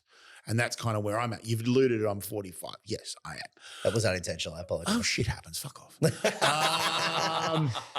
All right, fuck you. I don't apologize. Continue. Please don't. Please. Oh, Do you know right. what, James? I've been very well behaved on this podcast. I and know. I haven't even been swearing at all. So Let's fucking change this, please. Come on. I think it's probably the couch setup. All right. We're We've all a little casualed bit it. serious. Love Yeah. the couch, by the way. Very I nice. don't mind Yeah. it. My hip's not a massive fan of it, but that's okay. We're Well, I'm glad you're over there and not me. yeah. So guys, here's where I want to discuss. Let's have a good shop talk because we've talked about mindset and This this. hasn't been shop so far. This, All right. this is everything behind the recruitment. Okay, all right. We're getting into the nitty-gritty. Now I want to get into the nitty gritty. All Okay. right. Yeah, go. I want a different answer from both of you. Ooh. Right. What are the strengths in a good recruiter? What are the strengths in a good recruiter? Don't give a fuck who goes first. I'll give you 2. No, I don't give a fuck. Give me whatever you want. All right. Okay. Fucking resilience and resilience, big time, and empathy. That's for me are the 2 critical part that makes a Why? good recruiter. There are more, but I No, let him tell me talk. more. But tell me more. Come on. No, then I exhaust all the stuff. That No, he's he'll be gonna fine. say, He'll work right? it out himself. Stop Yeah, thinking. I'm thinking about All right. backups already. So resilience, empathy, passion, curiosity. Fuck me. I told you, and business mindset. Okay, why? Because all right, without resilience, you ain't stay in this business for long. Correct. I'm sorry. Empathy. You work with people. You gotta be listening before talking. First of all, and you need to be that human connector. Yep. Curiosity. You need to stay up to speed with all the stuff that you talk about. Otherwise, like people want to talk to you. What did I say? Passion. That's pretty simple. You gotta be passionate about what you do. Yeah. Helping done. people, recruiting, etc., the industry, etc. Business mindset. We work in sales. If you don't have that business mindset, business acumen to like make your business work, yeah, you can be like a great connector, a great networker. But at the end of the day, you won't feed your family. So that's for me like the most important thing, the most important skills for a good recruiter right now. Okay. I'll tell you what I'll do. I'm going to go next to give him time to think. I'm good. You're good? Yeah. All right, go. I got it. Go. So Go. I think one, I want curiosity. Yep. They need to be curious by nature. I want people that are going to sit there and go, why do you want to recruit that? I want them to ask questions that others won't, right? Because we know that's what differentiates a good recruiter and a bang average recruiter. Well, what about that? Why that? Well, what's making you want to do that? What is the bigger business problem? What if I could do this? Those kinds of questions. I want a killer. And by that, I mean someone who sees an opportunity and attacks it like a great white shark does a seal. Because that is going to make you still successful. Whilst with the warm and fuzzy traits that Luca's just talked about, you add that into this. To that point, someone who is driven and someone who desires impact. Now, if you put those four things coupled with resilience and passion and those things, I think you've got 1% of the entire recruiter network in this country, potentially the globe. Correct. But that's the super recruiter. That's the RoboCop of recruiters. I'll add my bit. I want to pick up the phone and make that call. I want to think outside of the box without you there. I want to go that extra mile for the client, whether it's just a text to keep him involved in this process, a text to the candidate say, I've got you. I haven't got the feedback you want. Don't need to ring the office 100 fucking times a day. I'll call you when I get you. But also I want to protect their boundaries of their time and their time management. So to push the bullshit aside, push that candidate drama aside, push that client drama aside, and focus at the task at hand of putting a CV to a client and getting the client to give feedback and to book an interview. I love the way we went like idealistic, impact, operational. This is literally this? The Michelangelo. the Michelangelo of recruitment, like painted right now. Do you know what you need to do in the North Star office? Get a painting of him as Michelangelo. Oh, God. Oh, God. Or as David, Yeah, you mean? yeah, or David or something like that, in the office, like in the boardroom. Absolutely not. Yeah. Is it this one? Yeah. And you as the Marlboro Man on the Harley. I don't even know what that is. Marlboro Man or what was the Harley movie? Had Don Johnson in it. Sorry, we're all too young for that. Yeah, absolutely. I'll work it out, but I'll work out what you need to do. Okay, so that what makes a good recruiter. Okay, I get that.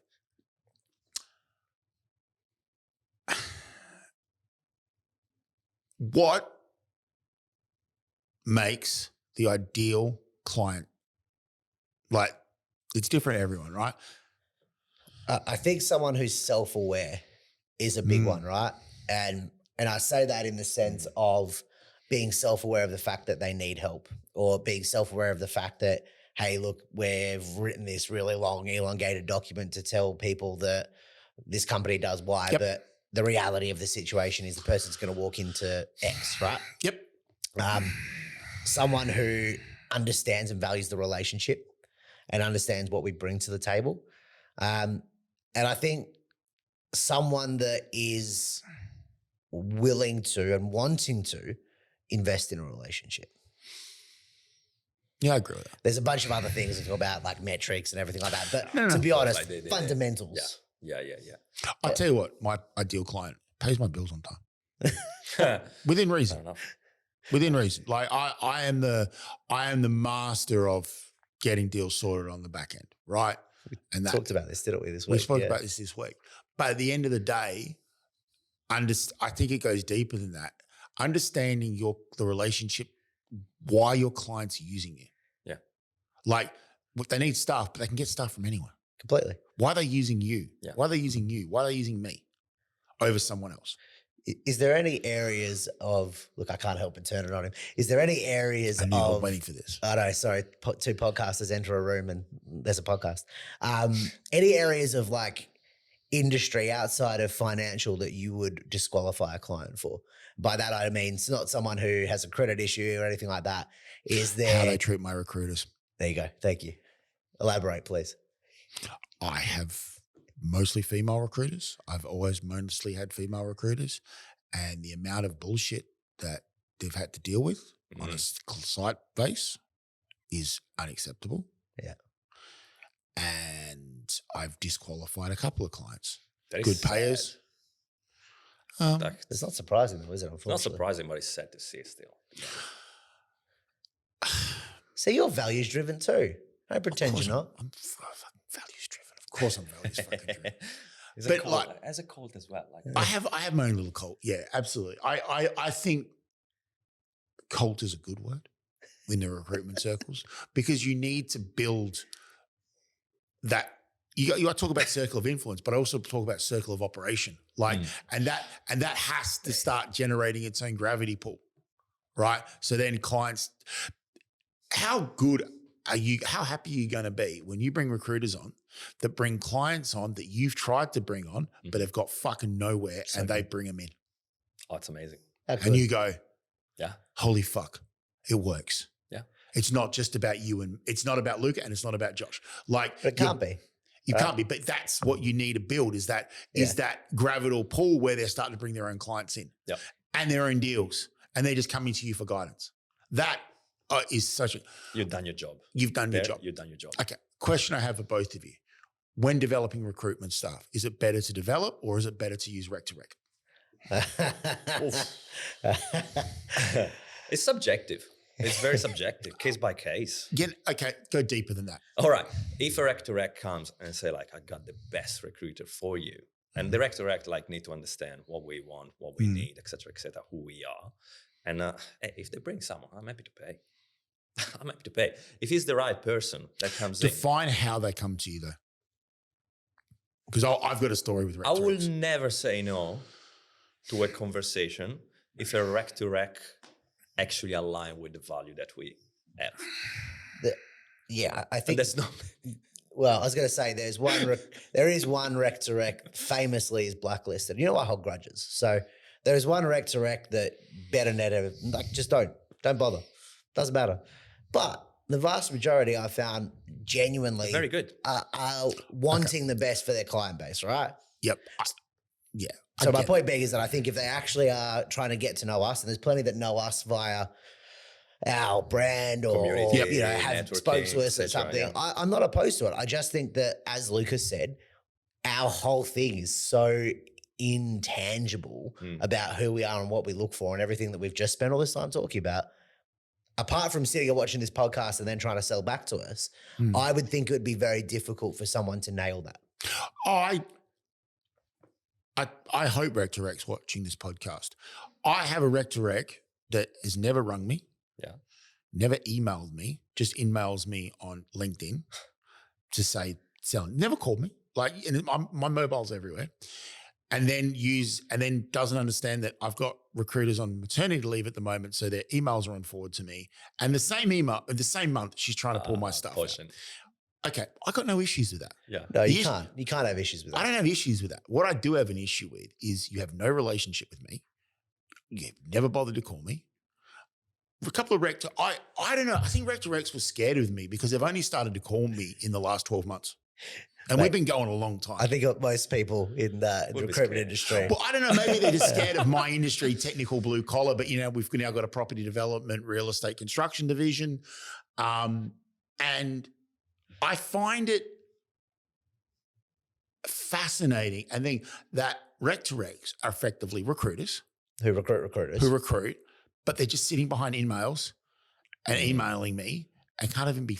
I only know of one Rec to Rec who's rung me in the last 12 months.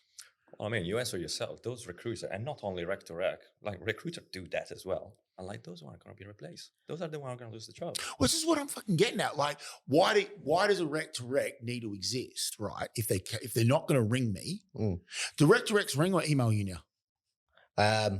Email. But, Yeah. I have... See, I delete. Well, no, I mean, look, I'll look at anything in the email. No, look, but what I'm getting at is, okay, I find it fascinating that a company will do business with me just off my email marketing. Like, if you make an inquiry, How hypocritical you sound, man. No, hear me out. So if I send email marketer, right? So my recruiters, when I send email marketing out, right? They're expecting jobs to come back from that. And I'm not. I'm expecting, hey, this is interesting. Get on the phone, Yeah. call them, have Yeah. a chat, and then we'll get an order. It's great when they reply back and say, hey, I need diesel mechanics. Great. No 1 in worries. 50, 1 in 100. Great. Right? Yeah. But then get on the phone. 1,000 and- maybe. Yeah, 1 in 1,000, right? And that's great. But like at the same time, I just think us as an industry, we really need to be getting more on the phone, more FaceTime, Yep. more personal videos, more podcasting, because Too many podcasts already. there are too many podcasters, right? But at the end of the day, right, we all have our own circle, we are an influence. I started podcasting for a couple of reasons. One, personal, and I thought it would be good for business, you know? And it's also making me more present with the questions I ask my clients and candidates. It's definitely changed you. Yeah. Your ability to consolidate thoughts into a concise discussion point is much better now than it was before. Fuck yeah. You know, That's but I am a slow learner. But you have to think that way because it's organic, right? And you know, I find that the person that you are on a phone is very different to the person you are with a microphone in front of you. That's just via Correct. osmosis. Hence why I call myself an accidental podcaster. And we've done a podcast on that. But if it wasn't for this guy over here asking me some questions and just turning on a camera, we wouldn't be sitting here today. Totally. Okay. That comes down to the, what makes you a good recruiter or a good business owner. It's like the curiosity. Okay. Never I'll, stop learning. I'll add something to what makes a good recruiter. Willing to change. Yeah. Adaptability. Change it up. Adaptability. Yeah. Adaptability. Your Yeah. point on Rec to Rex, right? There's only one that I know really that has an amazing personal brand. Yeah. And yeah, he's done amazing things. I don't know him. He's never called me.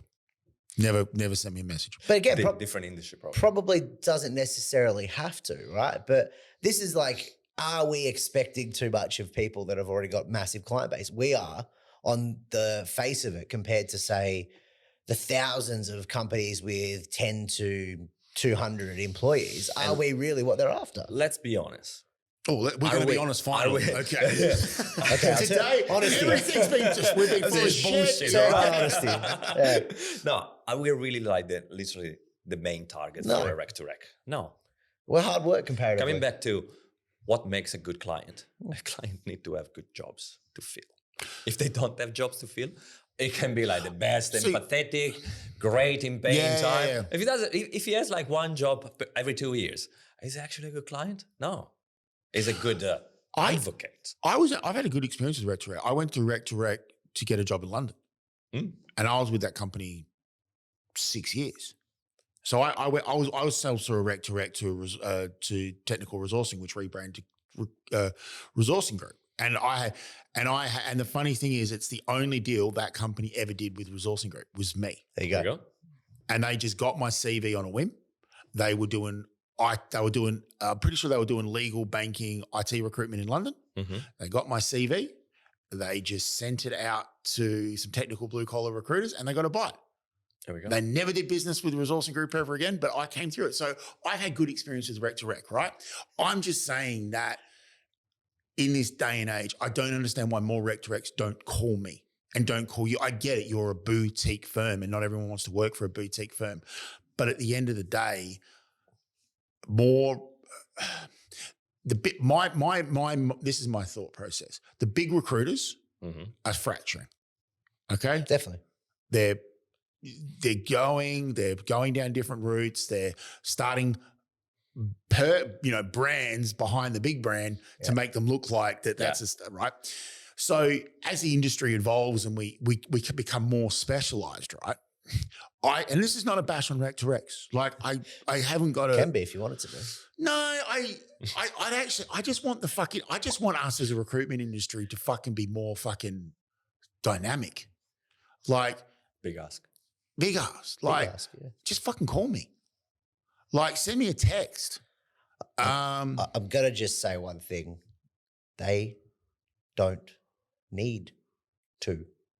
They're making a fortune Yeah. with companies that are giving them big, large scale repeat business.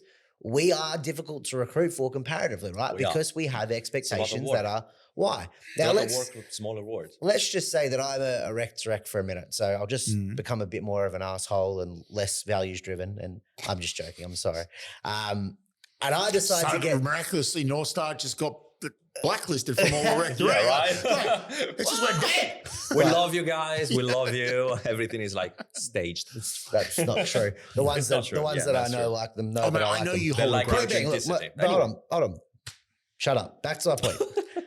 Let's say that I take someone from Michael Page, right? Yep. I'm going to send them to Robert Walters, Robert Half, Hayes, Hudson. a bunch, Hudson.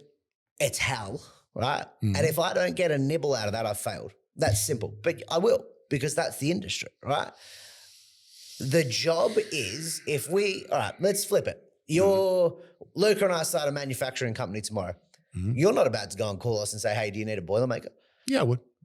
But you won't know it exists. This is it. Yeah, I right? know it So exists. I think these are the challenges, right? I think it's easy to bash rec to recs, and a bunch of them deserve it, but it's also our expectation. It needs to be tempered as well. I Okay. don't believe I just offended rec to recs, Pablo. No, you didn't. No, I think, don't think you putting- did. It's putting nothing that yourself they in don't their already food. fucking know. Okay, so then the road that we need to go down is staff development, training, traineeship programs.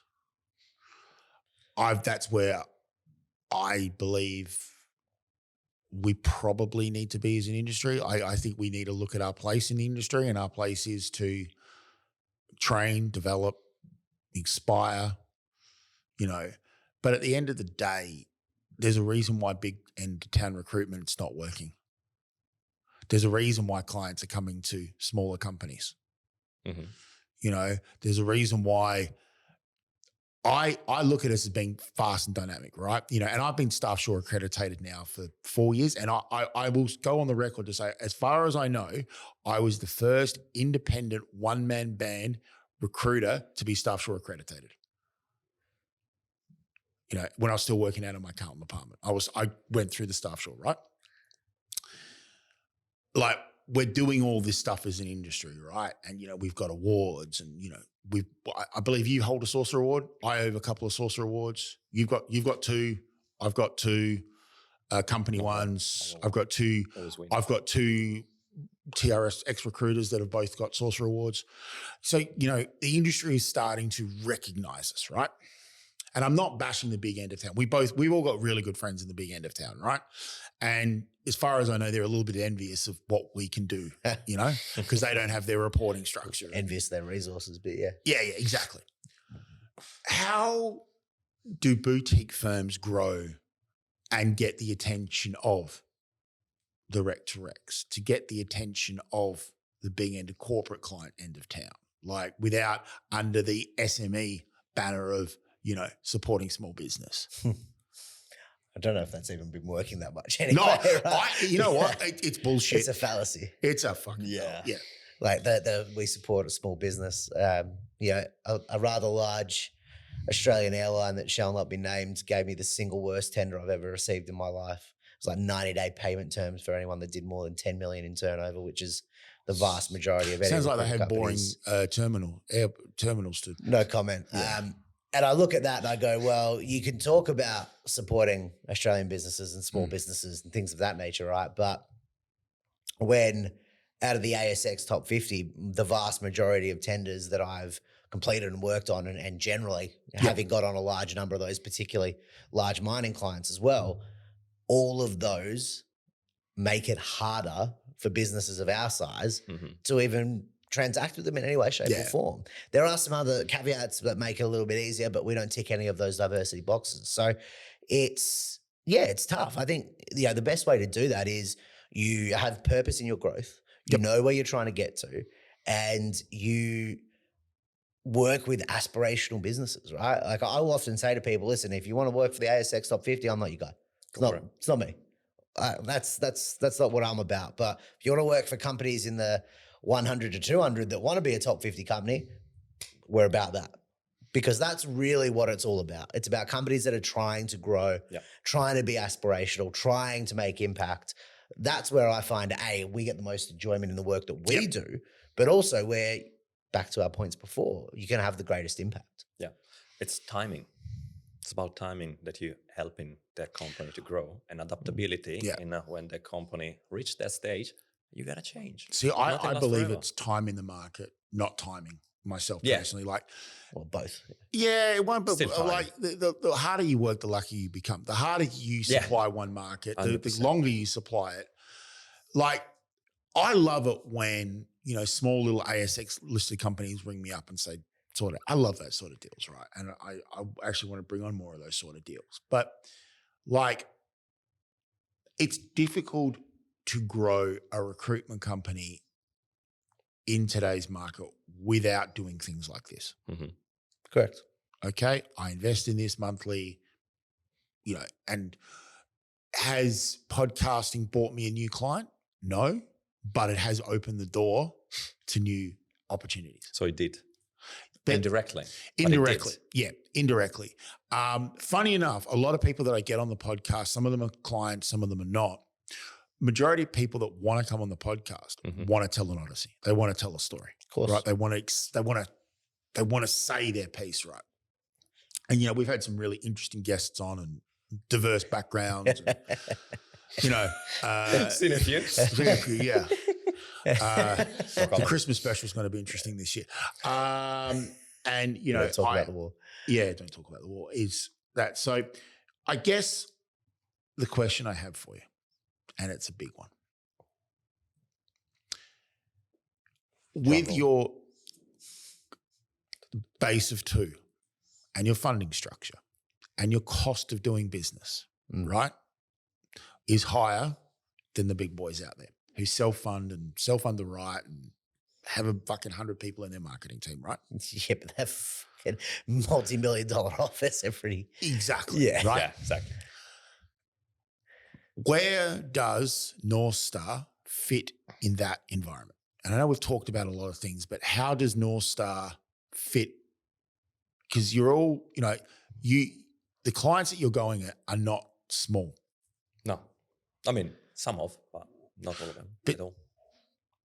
Where does North Star? Because I actually think you guys are onto something with what you're doing, but I don't think you've really, to the listener base here and the watching base, explained where you sit in that demographic, because clients are coming to you because the big end of town is not doing their job properly. Because if the big end of town was doing their job properly, well, none of us would be sitting here. Oh God, I'm going to end up bashing our big end of town competitors, right? But the amount of times, and I was one, a I know. 21-year-old person from insert big blue brand here. I was about to say, it's why you don't have blue suits. Yeah, well, not today anyway, or a compendium. Gets a call saying, "Hi, my name is Luca. I work for Blue Brand. I have this amount of people on my database and I'm a specialist in blah." Can you put an English accent on, please? Irish? Yeah, no, I can't. But that doesn't, like, that's easy to beat, right? Time in market beats timing of the market. But all that's a factory for people that come out and learn the skills. Yep. I mean, I did it. I got training at 2 out of the 5 big blue brands. And when I look at it, I think that was really relevant to figure out what I didn't want to do.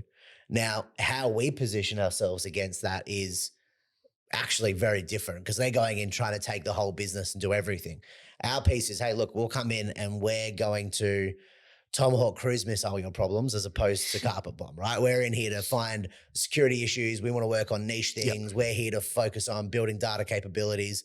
We also work with the people in the business as opposed to the Exactly HR representatives or, you know. We yeah, work of as course well with that. We work do. with the old business. But it's like not, overall. it's not just about, you know, trying to, the old school just, right? You get a It's job, I'll tactical. fill it. Yeah. So Yes. what you're saying is you're happy to take on the hard to fill orders. That's our bread and butter. Definitely. That's how you get the foot in the door. But like the juice is where, like, the juice, it's when you actually solve their problem. You understand their problem and you go there with a solution. You take time to listen and understand, and then you come there like with an adaptable, flexible, bespoke solution, whatever you want, right? And you word it how you want, but like you go there and solve their problem, their needs I always find it's easy to convert a client once you get them on text. on text. I text all the I'm time. big in text, to be honest. Yeah, well, I get it. It's better with the accent. My transcript, my voicemail transcript are awful. I also think Luca and I don't work with the brands on lanyards. I don't care what your lanyard says. I care about the person, right? Yeah. Okay. If you were to go from TRS tomorrow and join, RST, right? Whatever, all of a sudden that wouldn't change who our relationship is, right? So when people leave businesses or get promoted or what have you, we've known those people since they were maybe not graduates, but certainly earlier on in their career. Yep. That has what has been our kind of key differentiating factor. It's a bit like the sports analogy of, the brand on the front is more important than the name on the back. For us, it's kind of the opposite way around. We care more about the person, where they go and what they want to do, which brand they're working for at that period of time. Awesome. They're a new set of challenges. Let us help you fix them. Yep. But it's not actually about the company. I know that's a strange way of looking at it. No, it's not. I agree. People buy from people. Yeah. I also find with the big end of town, they get complacent with certain divisions within companies. Of course. And they assume because they've got the whole deal that they don't have to service the individual divisions. And I have stolen so many divisions out of a airtight PSL, preferred supplier, a great. So at corporate level, it's locked. Yeah. But this subsidiary over here with 50 people in it, they keep having to put requests into HR for staff, and it's like, oh, we'll get to you. And then we find this subsidiary. Having your own budget's a wonderful thing. That's all I'm saying. There's nothing worse. There's nothing worse than an upset HR team at Recruiters, because we're all put in the same boat. But there's nothing better than finding a divisional part of a big business that has its own budget and is pissed off with their HR team. If that's you, call us. Yeah, please call. If you are watching this and you are frustrated with head office, call. IT, cyber, security, them. Technical blue collar, me. Call. Now, immediately. Can we put a banner for our with our teasers? Call like infomercial. We could probably call this number. Probably do that. Yeah, call this number now. Immediately. We have operators on standby to take your call. Get a free set of steak knives. Yeah, free set. Do you know what? I did think of doing something like that. It's been banging around in my head for a while. Do I do a weekly free set of steak knives with an invoice or something just to... I'm not going to comment because it just, here's your set of thanks for doing business with us. Have some steak knives for that. If good steak knives. If you brand them, it's okay. Yeah, I did think doing that, but I think we need to. I think we actually need to get back to that kind of a proper integrated sales. We've got branded whiskey glasses and wine glasses we've given to clients. Yeah. Personalized. Why do you have, I haven't got merch. Do you know what? I've been threatening merch and TRS for 8 years and I still haven't done it. We've got merch. It's just we need more merch. What we do, yeah. We've got a new set of merch coming. It's actually like a tabletop punching bag. So if you get really annoyed at someone, like your HR team, you can bang the North Star. With this merch in the HR team, guys. The HR team are good when you're your partners, all okay, right? I'm going to ask a question. So we bashed fucking Rec to Rex. You don't need to lie. No, I know. I did the best business. I'm joking. The best business I've done in my career is when the HR team was supportive and understanding. 100%. And it brings me perfectly to my next question. Why do HR and recruiters do not see eye to eye? Because your natural tension. It's like oil and water, right? Like most. And let me caveat this: HR and talent acquisition. I want to make a delineation. Oh, okay. Human resources is not the same as talent acquisition. No. Okay? Why? For people who don't watch it. Multiple reasons. HR's job is to deal with the human resources of things, as the name suggests. It's about policies. It's about awards. It's about policies. It's about not being compliance, sued. governance. Yeah, all that sort of stuff. Talent acquisition inside the business. It's sales, right? It's selling the business to people to come and join them. How do you think we can better repair this? Let me go back to your statement about what works. Yeah, okay. Hold on. The point about why those things don't work is that their job is actually not to use us, right? They're hired to not have recruitment spend, generally speaking. So when you go in there and you say, hey, look, I can help fix that problem, that's a negative for them. Whereas in HR, generally recruitment is a thing they don't want to do. Exactly. They are HR professionals who have to do recruitment, right? It's a part of the job.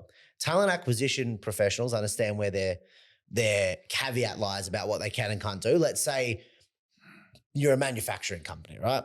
And you're a talent acquisition professional. Your 90% of the work is going to be in your world, but they probably have an IT team, right? And they go, oh God, I have no idea how to recruit a CISO. And they wouldn't. So they would call someone like Luca, right? That's not what I'm talking about. I'm talking about businesses that go in there and try to do it all internally. You need a CISO? Call me. I just think there's a healthy competitive tension there where their job is the opposite of our job. But when it works together as a partnership, it's when magic happens. But I agree. Biggest deals I've ever done is when the HR team's on side with us. Yeah. And it's just been this beautiful unity. Yeah. And it's like, it's been awesome. You guys need to speak to more CEOs. I'm just going to put that out there. Yeah. Probably yes. That's what we're doing. I make sure that my recruiters speak to MDs, and the feedback that they get is the MDs don't get phone calls from recruiters. But because they get thing. I saw something on LinkedIn yesterday from an HR professional, Tell me very more. high up, and she posted, recruiter out there, when you need to pitch, don't pitch me. Pitch the one who owns the budget, because I don't own the budget. I comes in after to manage the process. But if you want to pitch, don't pitch me. All Pitch right. the fucking CIO, CEO, or someone I else. love that. The executive leadership team is so angry. Why do Rec to Recs not ring us? Because they're making that. It's the same fucking thing.